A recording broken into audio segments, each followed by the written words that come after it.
जय सिया राम। सभी को जय सिया राम। आजकल हम लोग रामायण अधिवेशन में पढ़े गए शोध पत्र यहाँ पर सुन रहे हैं। उनको लिखने वाले, उस पर अपना शोध कार्य करने वाले भक्त लोग अपना अपना शोध पत्र हमारे साथ साझा कर रहे हैं। इस कड़ी में आज हमारे बीच में निवेदिता निवि जी उपस्थित हैं, और जो लेखिका भी हैं। कि आप लोग जो राम कुटुंब से जुड़े हुए हैं सभी जानते हैं उनकी जिस तरह की लेखनी चलती है। तो आज हम सबसे पहले निवेदिता जी को आमंत्रित करते हैं कि वह अंतर्राष्ट्रीय रामायण अधिवेशन रुड़की आईआईटी में पढ़ा गया अपना शोध पत्र हम लोगों के लिए भी यहाँ पर सुनाकर हम लोगों को भी उससे लाभान्वित करें। बहुत बहुत स्वागत है निवेदिता जी आपका। जय सिया राम आप सभी को। और मुझे आमंत्रित करने के लिए बहुत बहुत आभार आदरणीय विनीता जी। अ, शोध पत्र का मेरा विषय था रामचरितमानस में अग्नि का प्रभाव। तो प्रस्तुत है आपके समक्ष कि रामचरितमानस का प्रत्येक बिंदु आकर्षित करता है, परंतु जिसने विचारों की वल्गा थाम ली वह अग्नि है, जो अपने विविध रूपों में इसमें यत्र तत्र सर्वत्र विद्यमान। आइए मनन करते ठीक है। हैं इसके इन्हीं ठीक। विविध रूपों का।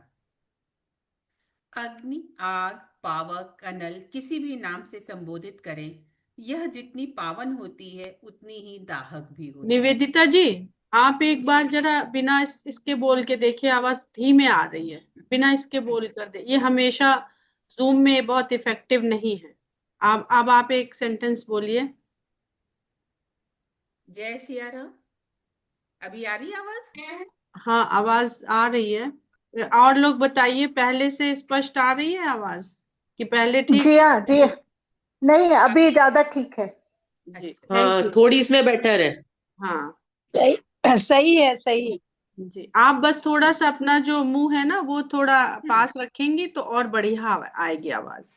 हाँ, एकदम जी, लैपटॉप पास कर लिया आप। हाँ हाँ, चलिए थैंक यू। हाँ, चलिए।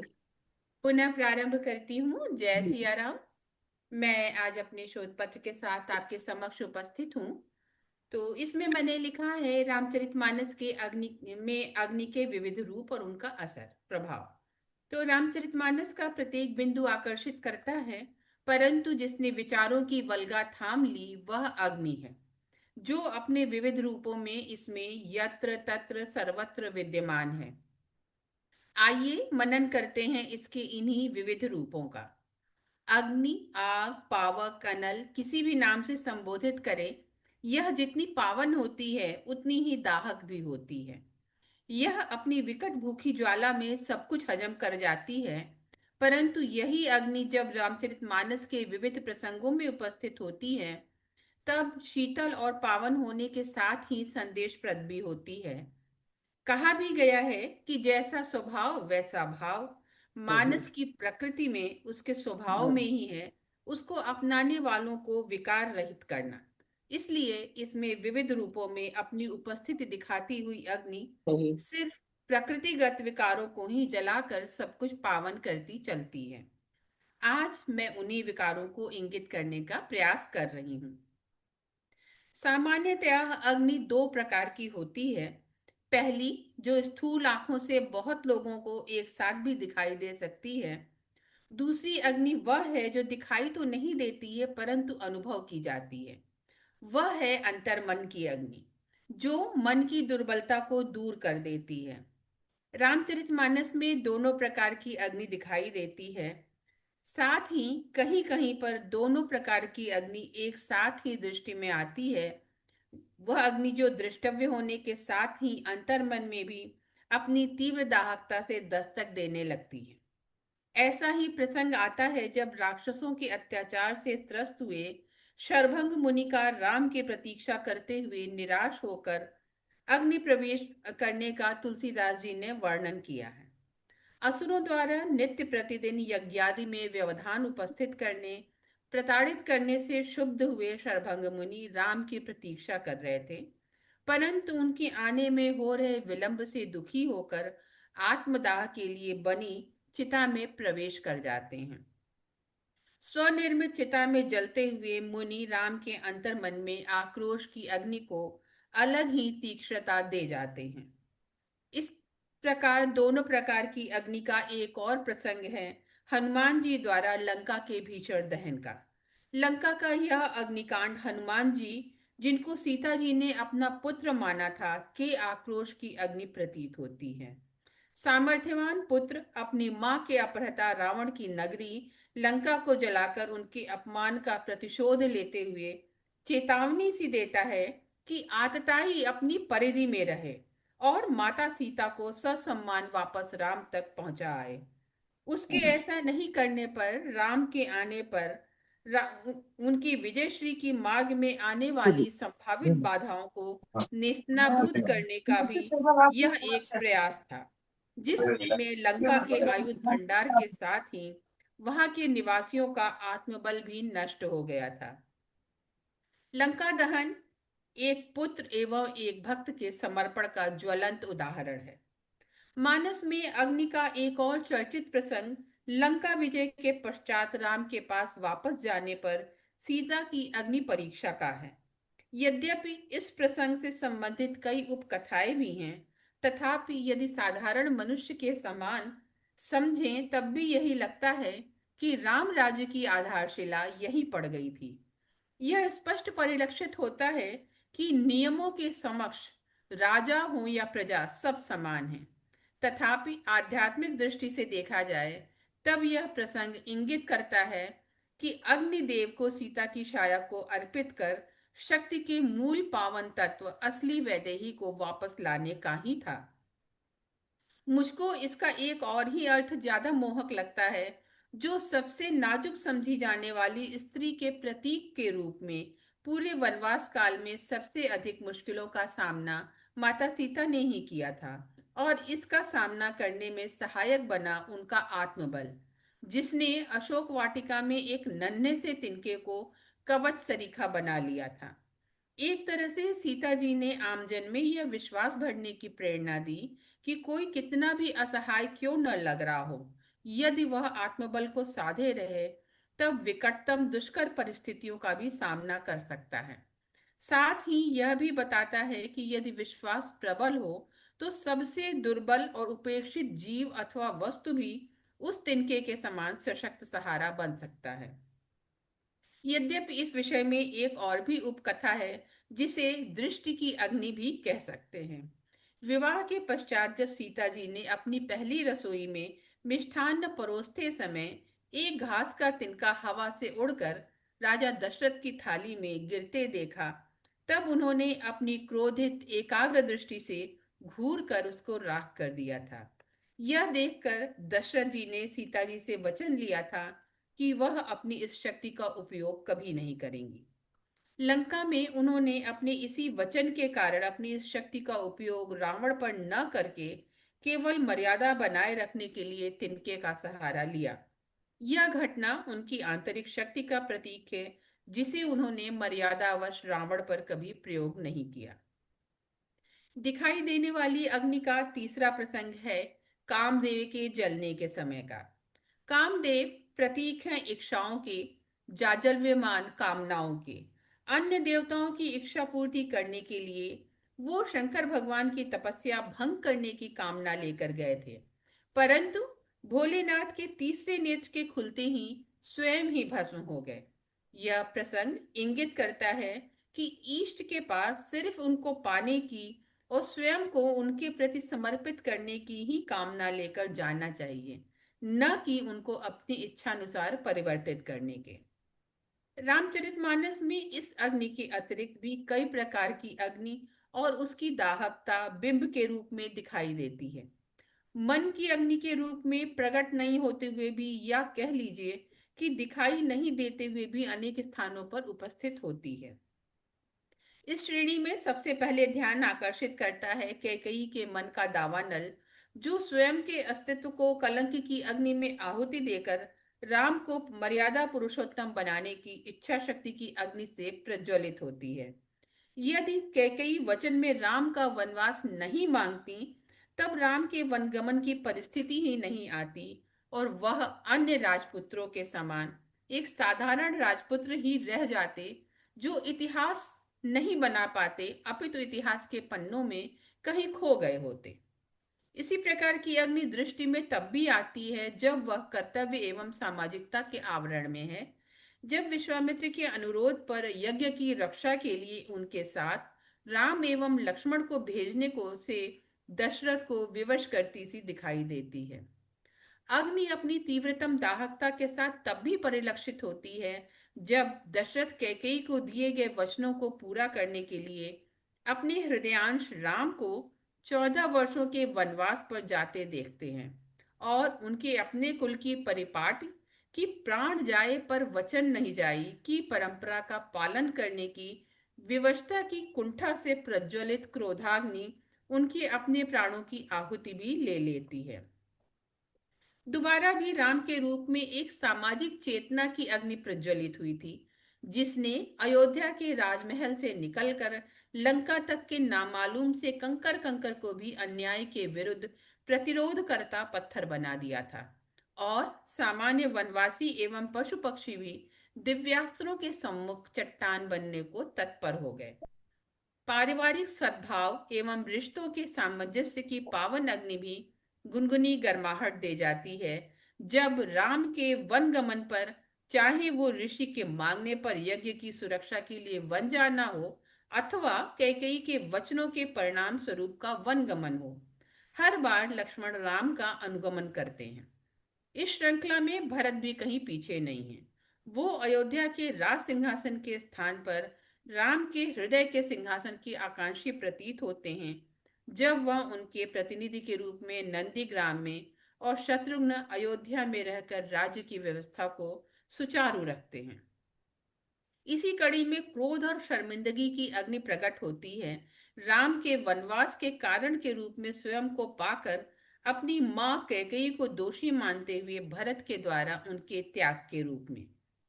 अहंकार की अग्नि के प्रतीक के रूप में रावण का चरित्र आता है। स्वयं को सर्वश्रेष्ठ मानने का उसका अहंकार उसके पूरे कुल का नाश करवा देता है। इस कार्य में सहयोगी बनती है रावण द्वारा अपने पति विद्युज्जिन के वध का बदला लेने की लालसा की शूर्पणखा के हृदय में जलती हुई प्रतिशोध की अग्नि। वैसे एक सत्य यह भी है कि शूर्पणखा के अंतस में सिर्फ रावण के प्रतिशोध की ही नहीं, अपितु राम एवं सीता के परस्पर प्रेम एवं समर्पण से जगी ईर्ष्या की अग्नि भी सुलग रही थी। राम के सौम्य आकर्षक रूप पर मोहित होकर उसने राम के प्रति प्रेम निमंत्रण किया था, जिसको राम द्वारा नकारे जाने और लक्ष्मण द्वारा उसके कर्ण नासिका भंग किए जाने का कारण सीता को मानकर अनदेखी ईर्ष्या की आत्मदाही अग्नि की लपटों के द्वारा उसका हृदय सुलग उठा था। जगत जननी सीता के रूप में प्रकट हुई माया की शक्ति की सात्विक अग्नि पावन हवन की समिधा सी प्रकट हुई। लंका से उनको मुक्त कराने के लिए चले एक प्रकार के जन अभियान में स्वयं को सर्वथा निरीह दुर्बल मानने वाले प्राणियों में आत्मचेतना की अलख जगा गई थी। अयोध्या के राज परिवार की स्त्रियों की बात की जाए तो कौशल्या के हृदय में सब्र एवं सहनशीलता की गुनगुनी सी गर्माहट का एहसास है, तो सुमित्रा कर्तव्य पथ पर अडिग होकर चलने वाली अलग ही तरह की दीपक की लौ सी जगमगाती मार्ग प्रशस्त करती अग्निशिखा है। मांडवी और उर्मिला के हृदय में कर्तव्य एवं प्रतीक्षा की दाहकता की अग्नि दाहकता के स्थान पर गुनगुना सा एहसास देती है। मानस में अग्नि सिर्फ अयोध्या के महल में ही सिमट कर नहीं रहेगी, अपितु अयोध्या से लंका तक के वनों में निवास कर रहे ऋषियों के विवश आक्रोश की दाहकता के रूप में दावानल सी विस्तार पाती है। सच यह दावानल ही तो था जिसने अयोध्या के राजमहल से राम लक्ष्मण रूपी चिंगारी को प्रखर बनने को प्रेरित करके आसुरी प्रवृत्ति वाली लंका को नष्ट कर दिया। मौसम एवं परिस्थितियों के अनुसार ही अग्नि अपना असर छोड़ती हुई कभी जलाती है तो कभी ठंड में ठिठुरती काया को गुनगुनी सी ऊष्मा प्रदान करती है। रामचरितमानस में राम के संपर्क में आकर अग्नि अपने सबसे पावन रूप में जीवन रूपी हवन में विकारों की समिधा की मुक्ति देती लगती है। सब कुछ भस्म करके समूल नष्ट कर देने की क्षमता रखने वाली अग्नि को राम का आशीर्वाद मिल जाता है। तब रामचरितमानस के विविध प्रसंगों में सर्दियों की धूप सी सकारात्मक लगती है। अपनी दाहकता से समूल नाश का परिचय देती यही अग्नि राम के प्रभाव में सबको जोड़ने का काम कर जाती है और मन प्रभु कृपा की गुनगुनी धूप सेकने लगता है। इसी सकारात्मक अग्नि की हमारे जीवन में हमेशा वास रहे, इस कामना के साथ मैं अपनी वाणी को विराम देती हूँ। जय सिया राम। बहुत सुंदर और बहुत बहुत धन्यवाद। हम लोग बाद में बात करेंगे इस विषय पर आपके साथ। और सरिता श्रीवास्तव जी क्या तैयार हैं? हमें दिखी तो थी सरिता श्रीवास्तव जी। जी जी जी, मैम। आप अपना शोध पत्र आरंभ करिए। आपका बहुत बहुत स्वागत है। जी, सबको प्रणाम। और नीता जी, आपका बहुत बहुत धन्यवाद कि आपने अवसर दिया शोध पत्र प्रस्तुत करने का। तो मैं पढ़ती हूँ। दरअसल आपका हम लोग ने सुना भी नहीं था वहां पर। क्योंकि दूसरे कक्ष जी में चल रहा था, तो वो भी लालच है हम लोगों का। जी, आरंभ कीजिए। जी जी। गोस्वामी तुलसीदास जी द्वारा रचित श्री रामचरितमानस की एक महत्वपूर्ण पात्र रावण की पत्नी मंदोदरी है। मानस में बाबा तुलसी ने मंदोदरी को एक आकर्षक, रूपवान, धार्मिक, बुद्धिमान एवं पतिव्रता के रूप में प्रस्तुत किया है। मंदोदरी अप्सरा हेमा और महान कारीगर राक्षस राज मयासुर की पुत्री हैं। उनके जन्म के संबंध में और भी कहानियां हैं। कहते हैं कि मधुरा नाम की अप्सरा कैलाश पर्वत पर जब भगवान शिव को आकर्षित कर रही थी, तभी माता पार्वती ने देख लिया और उसे श्राप दिया, तो वो एक मेढकी बनकर कुएं में रहने लगी। मधुरा श्राप की जब समयावधि पूर्ण हुई, तो हेमा और मयासुर ने उसको अपनी पत्नी के रूप में पालन पोषण किया। उसका नाम मंदोदरी रखा। ये कहाँ तक सच है ये नहीं कह सकते हैं कि मंदोदरी की व्यथा उनकी सबसे बड़ी विडंबना थी कि एक अत्यंत बुद्धिमान, नीति निपुण, वेद की ज्ञाता, धर्मात्मा स्त्री होने पर भी पति रावण के अहंकार और विनाशकारी निर्णयों के कारण उन्हें दुख सहना पड़ा। हमारे शीर्षक इसका है मंदोदरी की व्यथा। तो मंदोदरी का नाम आते ही रावण की पत्नी का विचार आता है। हिंदू पुराणों के अनुसार मंदोदरी का जन्म एक साधारण अप्सरा के रूप में हुआ था, किंतु महान असुर दशानन के विवाह के बाद एक मंजिल तक पहुंचा।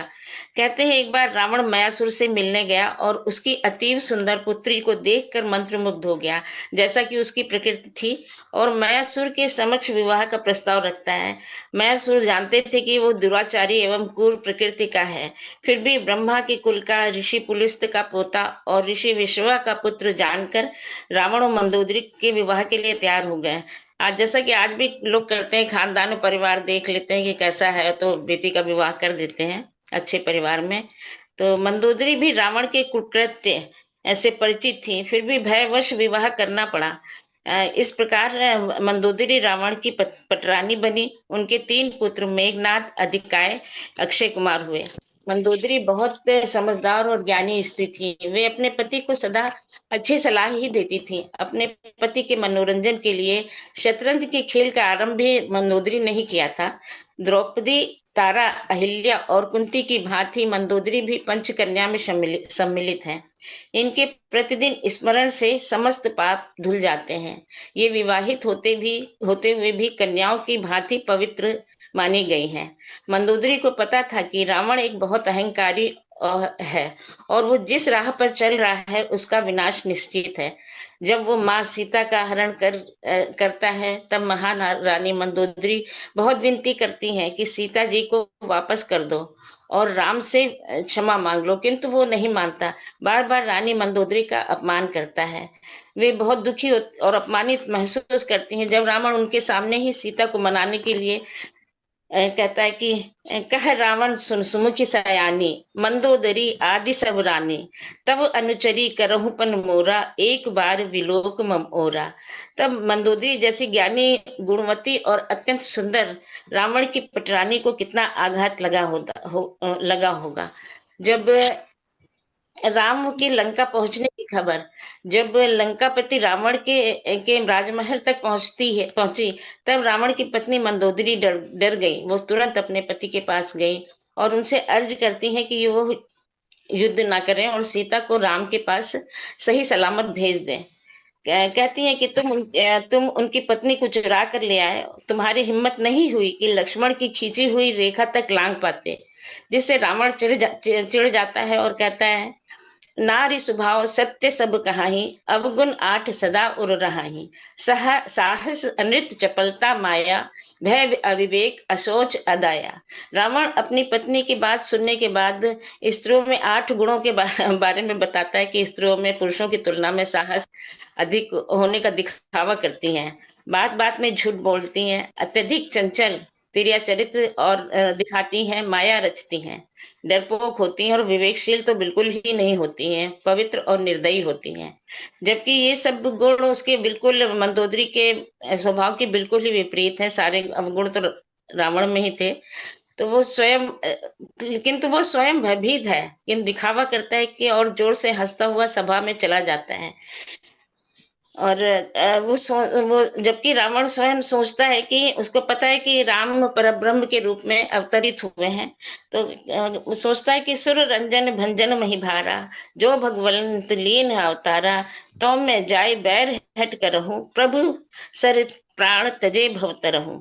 सोचता है कि भगवान ने स्वयं अवतार लिया है, तो मैं हठ पूर्वक उनसे शत्रुता करूंगा और प्रभु के बाण से ही मोक्ष प्राप्त करूंगा। वो भगवान को शत्रु के रूप में देखता है। जाकी रही भावना जैसी, प्रभु मूर्ति देखी तिन तैसी। किंतु रावण नहीं मानता है, युद्ध का निर्णय ले लेता है। अंत में वही होता है जो होना था, परिवार सहित रावण और राक्षस कुल का सर्वनाश। रावण की मृत्यु के पश्चात मंदोदरी युद्ध भूमि पर जाती है, हताश निराश। रावण और राक्षस कुल का विनाश देखकर अत्यंत दुखित होती हैं। ब्रह्मर्षि वाल्मीकि ने मंदोदरी की व्यथा का बहुत सुंदर चित्रण रामायण के सर्ग 111 में किया है।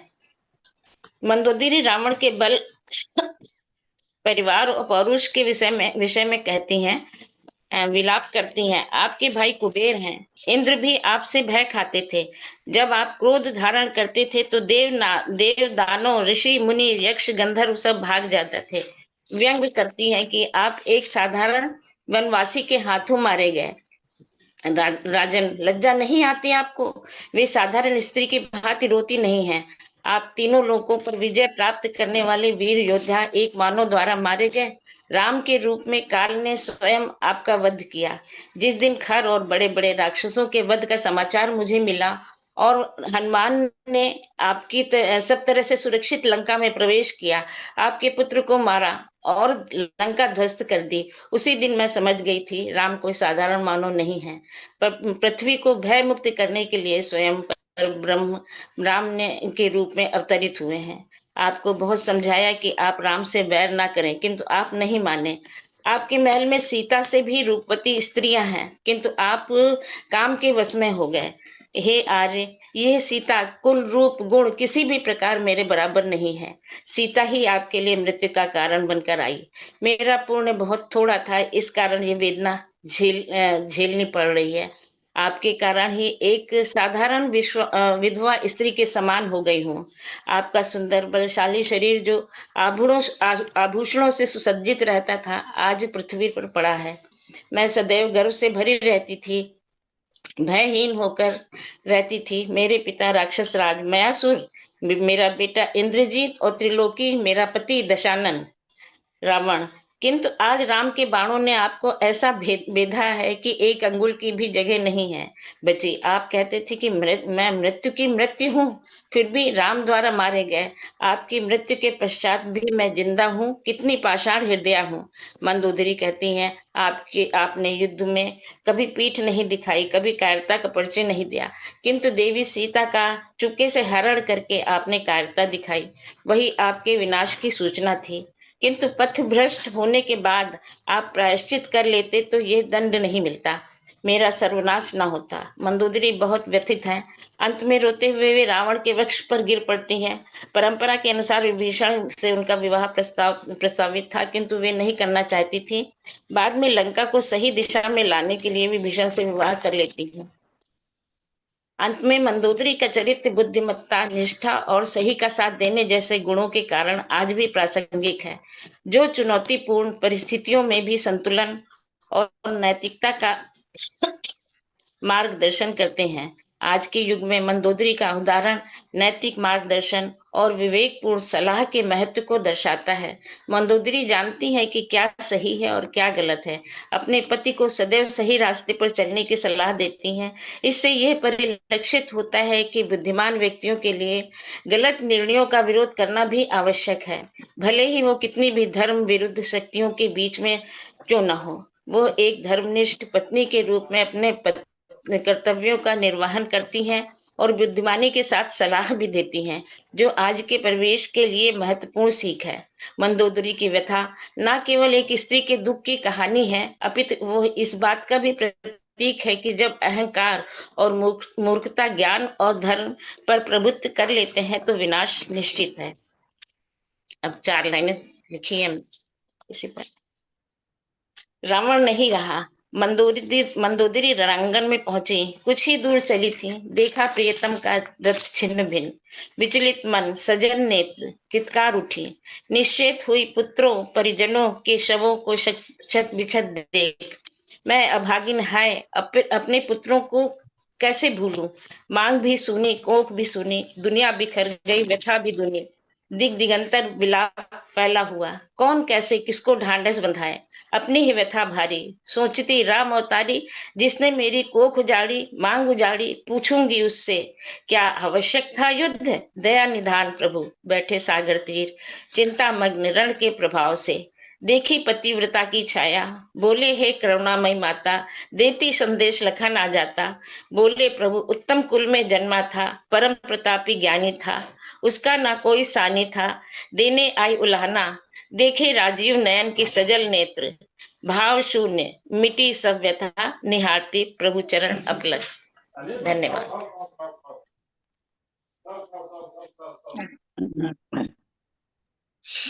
बहुत अच्छा। और बहुत हम लोगों ने अग्नि के बारे में, फिर मंदोदरी के बारे में, उससे पहले मंदोदरी कल भी मंदोदरी चल रही थी, कल भी मंदोदरी के बारे में अलग बातें उनके हुई। व्यक्तित्व के रूप हाँ। देखे और आज उनके चरित्र किस तरह से, वो भी आज हम लोगों ने सुना। आप लोग जो भी पूछना चाहते हो निवेदिता जी से, पहले निवेदिता जी से आप बात कर लीजिए। पहले उन्होंने अपना पत्र पढ़ा था। किसी को की प्रशंसा करनी हो तो प्रशंसा भी कर सकते के बारे में हाँ तो भाई, बहुत निधि ही जी ने बहुत अच्छा बढ़िया लिखा था। सुन के बहुत ही अच्छा लगा। निधि जी का बहुत बढ़िया था, इसमें कोई शक नहीं। हाँ, कोई शक नहीं।